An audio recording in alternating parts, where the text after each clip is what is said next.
Sup guys, welcome back to my channel. As the medical school application cycle ends for me and a new one is just beginning, I want to share some of my key tips for the AMCAS activities description section that helped me get accepted into medical school. So let's jump into it. My first tip is to avoid entirely rote descriptions. Now what I mean by that is to not use the entire activity description section to describe what you did, but using the space to expand on the activities as well as the impact that it had on you or that you made on a certain activity. Of course, you're going to have to describe what exactly you did or what roles or duties that you took on in a particular activity, but try to limit this to either the first couple sentences. One thing I really like to do, and I think that really helped me, was adding and incorporating personal stories from my experiences.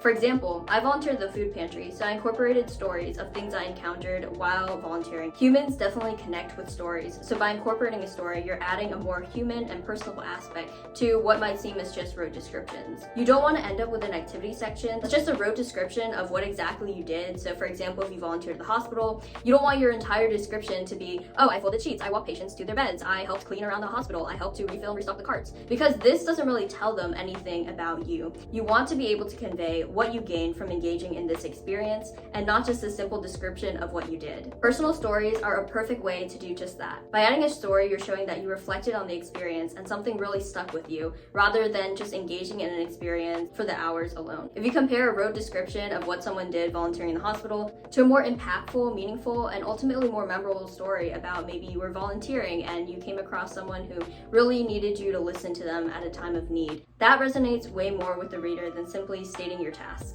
Since you're also incorporating stories, make sure that the stories that you do choose are appropriate and respectful of the people who are involved in the story. It's super important to preserve confidentiality and anonymity when you're writing these stories. The way you accomplish this is by using a fake name, and to indicate that you're using a fake name, place quotation marks around that person's name. This indicates to the reader that whenever you mention this name, this is a fake name and not someone's real name. I really liked incorporating names in my stories instead of just referring to people as the patient or the husband or the child, because I definitely feel that names add a more personable and relatable aspect to your stories. One thing I also like to do in the last sentence of my description is to add a reflective sort of sentence to close off the description. I really liked adding a reflective component in my descriptions, so it showed I wasn't just going through the experience just to go through it, but I was actually absorbing and reflecting on what I got from the experience and what impact I made on the experience or what impact the experience made on me. The activity description section is your chance to elaborate more on the activities that you listed in AMCAS. I avoided any attempts at trying to sell myself in this description section. What I mean by sell myself is try to make blanket statements such as, this activity taught me to be more compassionate, or because I engaged in this activity, I am now a more compassionate person,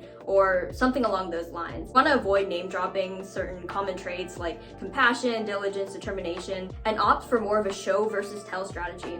Because by just dropping random general adjectives, it doesn't really tell the reader much about yourself. But if you do show them a story about how you helped someone during their time of need or handled a situation in an appropriate manner, this story in itself tells so much more volumes than a rote description or just saying, oh, I was compassionate. If you tell a story about how you helped someone in the emergency room walk across the hospital when they couldn't walk, that says volumes, and that in itself shows that you are compassionate, empathetic, and you're determined to help other people, rather than just going out and saying it yourself. The reader can tell from these stories and experiences and connect even more on how you are as a person and what you learn from these experiences. The AMCAS activity section gives you 3 most memorable experiences. I tried to avoid overlapping too much my most meaningful experiences with my personal statement. My personal statement was more so my chance for me to explain why I wanted to go into medicine and what in my own journey got me onto the path of wanting to pursue medicine. Whereas the activities section was more so my chance to elaborate on the activities that I engaged in and what kind of impact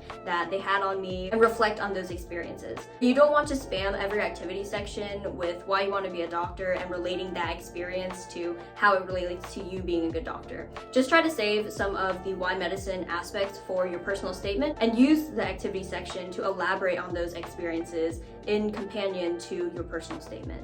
Here's an example of one of the descriptions from my leadership experiences. As vice president of insert club name, my duties included organizing outreach events and volunteer opportunities, delegating board member tasks, and coordinating board activities.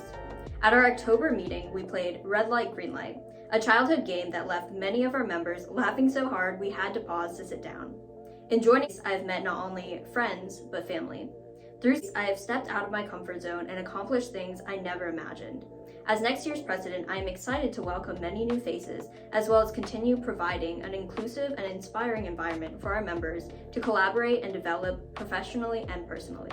So notice in this description how the first sentence was dedicated to describing exactly what my role as vice president entailed, and I jumped straight into a story. In this particular story, I talked about how we had a super fun game and how we were laughing so hard we had to stop. And this creates a really positive and fun image in the reader's mind of someone who was helping to bring a club together for people to just come together and have fun. In my last couple sentences, you'll notice how it's more reflective and geared towards explaining what exactly I got out of the experience, what I'm looking to moving forward as president in this experience, so showing impact, how I moved from vice president to president, as well as overall what this experience meant to me in terms of bringing people together and being able to interact with a group of very diverse personalities and wonderful people. And that's a wrap for this video. Good luck to anyone applying during this cycle, and I'll see you all in the next one.